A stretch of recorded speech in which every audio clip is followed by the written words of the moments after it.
Bismillahirrahmanirrahim. Welcome to Rigorous Mathematics by Professor Usman Ahmed Mansoor. Student, today is the turn of lecture number 19 of tensor analysis. Before moving on towards the formal content of today's lecture, please subscribe my channel if you haven't subscribed it as yet.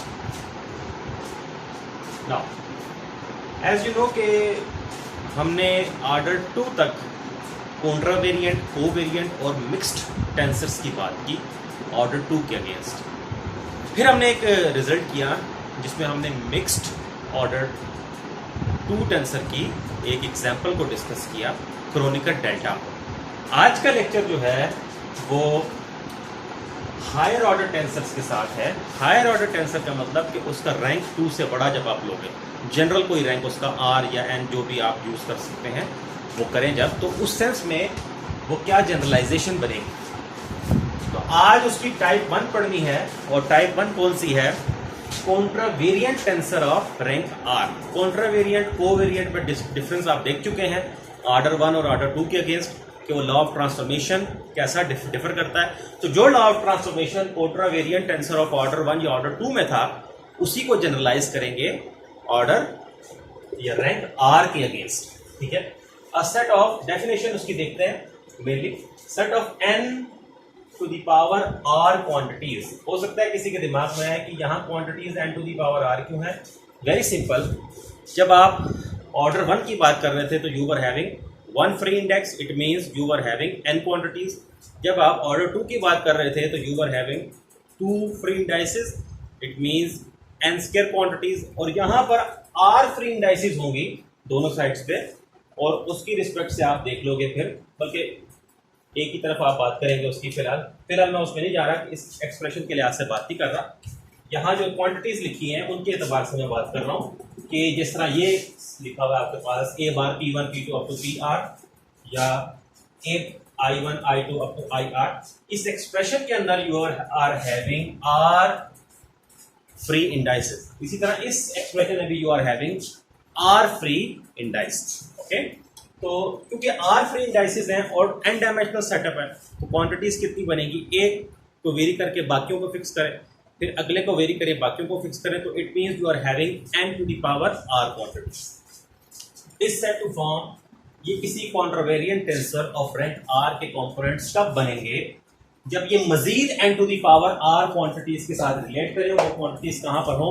किसी n dimensional different frame of reference में हो, जिसको x बार से denote किया जाता है। और वो ट्रांसफॉर्मेशन इक्वेशंस किस तरह की होगी? वो कुछ ऐसी होगी। अब मैं इसको एक्सप्लेन करता हूं।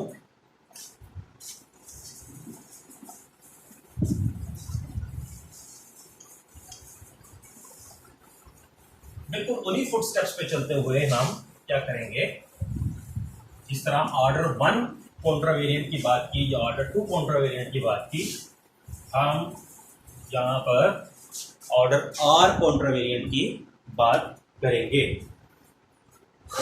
Okay, so what does it means? a bar p1 p2 up to pr, इसका ये किससे रिलेट हो? इन n पावर r क्वांटिटीज, ये भी n पावर r क्वांटिटीज, ये भी n पावर r क्वांटिटीज। ठीक है, by the virtue of this particular law of transformation. यानी कि आप देख लें कि x बार p1 वहां से चूज करके, यहां से पहले इंडेक्स उठाकर उसके लिहाज से डिफरेंशिएशन, फिर वहां से p2 उठाकर x बार p2 के को x i2 की रिस्पेक्ट से, and so on x bar pr को x ir की रिस्पेक्ट से। अगर इसको हम स्पेशल सेटअप में देखें, फॉर r इक्वल्स टू 2, तो ये क्या बनता है? इट मीन्स आपकी गिनती कहाँ रुकेगी? p1 p2 पे रुकेगी। तो आप इसको क्या लिखोगे? Partial x bar p1 by, again यहां पर भी फिर क्या आ जाएगा? It has to be a i1 i2, because अब r इक्वल्स टू 2 का स्पेशल केस ले रहे हैं। तो partial x bar p1 by partial x i1, और नेक्स्ट क्या आ जाएगा? पार्शियल x बार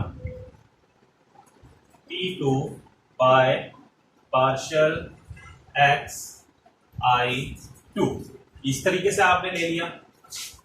अगर आप P1 को P कह दें, P2 को Q कह दें और इसी तरह I1 को I कह दें और I2 को J कह दें, तो यहां से क्या बनता है आपके पास A bar PQ is equals to partial X bar P by partial X I into partial X bar Q by partial XJ into AIJ।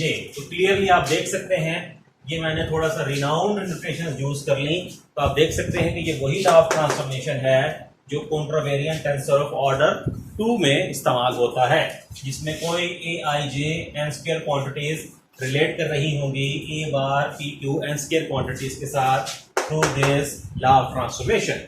तो इसी आइडिया को क्या किया, जनरलाइज करके क्या बना दिया, contravariant tensor of rank R, contravariant tensor of rank R। Hopefully students आपने इस लेक्चर को एंजॉय किया होगा। इंशाल्लाह नेक्स्ट लेक्चर के अंदर हम covariant tensor of rank R की बात करेंगे और फिर उससे नेक्स्ट के अंदर हम mixed tensor of order of generalised order की बात करेंगे। होपफुली लेक्चर एंजॉय किया होगा। Thank you so much, keep subscribing and like my videos. Thank you.